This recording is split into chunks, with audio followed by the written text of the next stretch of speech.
So there are 101 million videos going around about how to be that girl, have that girl's morning routine, have that girl's wellness habits, gym girl habits, but what about the money habits? What about how we're gonna set up money routines, feel good money routines that have us set up for life and reduce our financial anxiety? Let's talk about it. So as a quick recap, in the first part of this series, I asked you guys to think about your current financial habits and your dream financial habits, you know, what you want your financial habits to look like in the future. And today we're gonna do a little bit of work on how to map the future to the present and the present to the future. So this video is gonna be all about how we can build the right feel-good habits for your money. So if you're already doing a little bit of work on personal development, you might have come across this concept of the habit loop. It was first coined by Charles Duhigg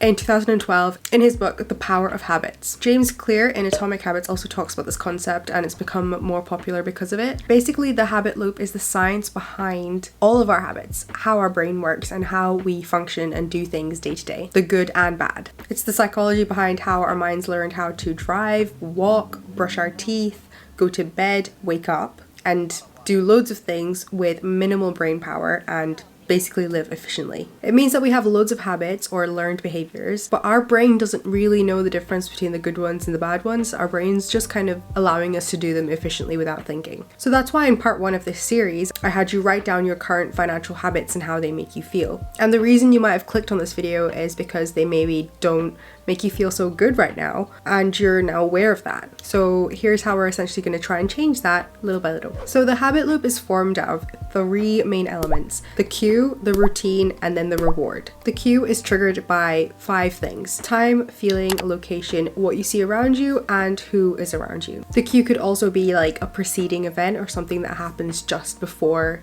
the cue. The routine is the actual habit, so the actual thing that you do, and then the reward is how the routine makes you feel. So you can see how the exercise I had you do last week, where we had a look at our current state of habits and how it makes us feel, has maybe forced us to dig into the routines and the rewards part of our current habits. And to put this into a little bit of non-financial perspective, let's use the cue of brushing our teeth. So the cue is waking up by being conscious in bed. The routine is hopefully going to the bathroom and brushing your teeth, and then the reward is feeling clean and more awake. So these are a little bit personalized to how I feel. Hopefully you are brushing your teeth. Let's apply it to one of the bad money habits that I used to have and see if you can relate this to yourself a little bit more. Now, this is a habit I had of never returning things I bought online that I didn't intend to keep. The cue I had was feeling overwhelmed or anxious about having to go to the post office to return parcels. It was mostly overwhelm. The routine was then avoiding thinking about the parcels, moving them out of sight in my room, and not really preparing them for a return with the postage labels. So just making sure it was as hard as possible for me to go to the post office and return these things. The reward was then not having to go out of my way to go to the post office. I could just sit in ignorant bliss at home.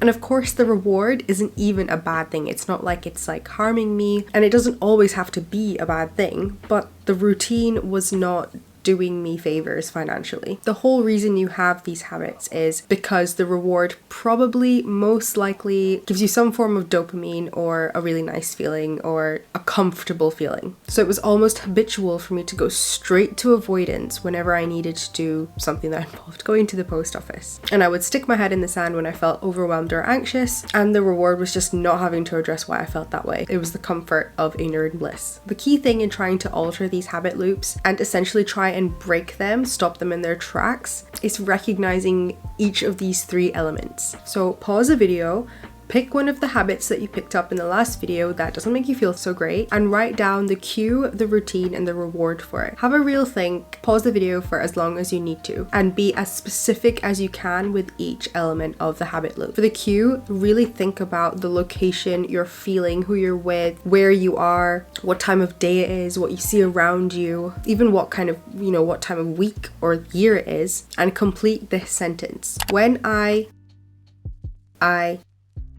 because it gives me the reward of.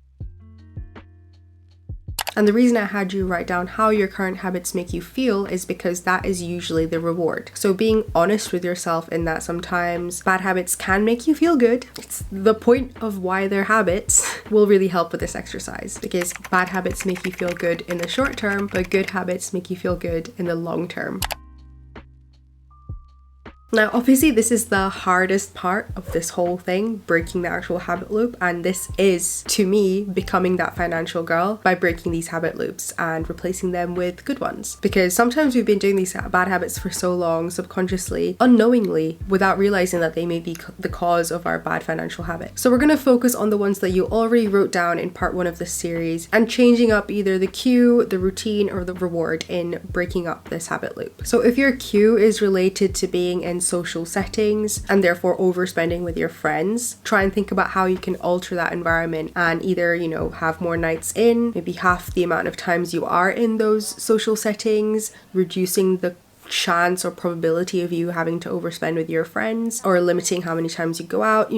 Think about the alternative ways that you can change up this habit loop. If your queue is always running late and therefore having to overspend on Ubers or last minute transportation or last minute anything, you could change up the preceding events to you going out, or change up your approach to getting ready for events. Maybe giving yourself extra time, like way extra time, taking your time with your makeup routine. This could be a bit of a longer exercise in trying to overestimate how long it takes you to get ready, so you have enough time to get cheaper transportation and be a bit more relaxed and blow your budget a little bit less. So we're essentially working to and from our current as is state of financial habits to our future to be goal financial habits, using the framework of what does that financial girl do? What does the best financial version of yourself do in her day-to-day? And I'm not talking about the physical numbers in bank accounts, saving accounts, or investments. I'm thinking about the routines that this girl has that has meant that she's ended up in such a financially abundant situation.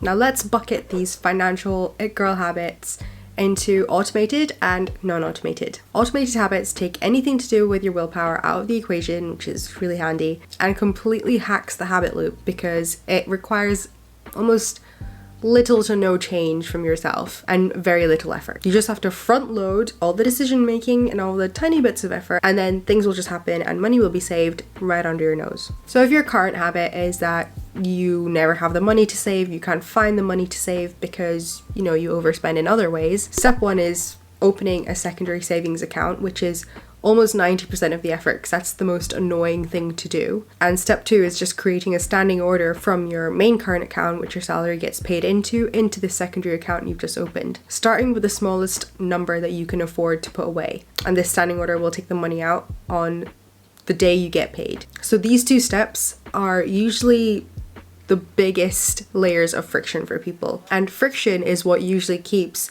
the bad habit loops going. So if you need to break a bad habit loop, we need to add friction for the bad habit.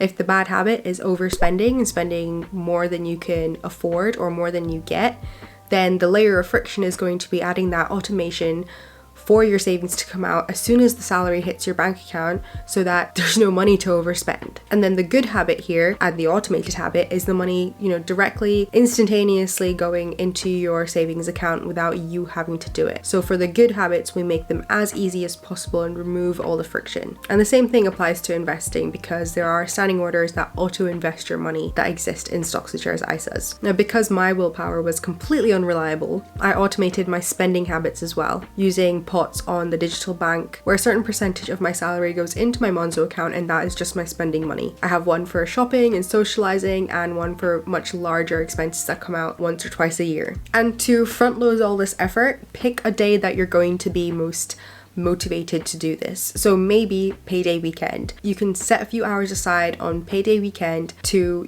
set up these standing orders and open the account, so at least you've done the effort when you feel the most motivated yourself and you're going to be motivated when you've just been paid. Don't try and do these things when you're straggling at the end of the month and you're trying to change things drastically without addressing, the core issues when you're feeling your worst. Our goal is to create a virtuous cycle of small wins from performing consistent and good money habits, compounding into being able to achieve all of your financial goals. For the non-automated habits, that's going to take us into part 3, the final part of this Financial It Girl series, where we're going to talk about the non-automated money routines, the feel-good money routines that are going to help us finalize this little system of habits and routines that are going to turn us into that financial girl.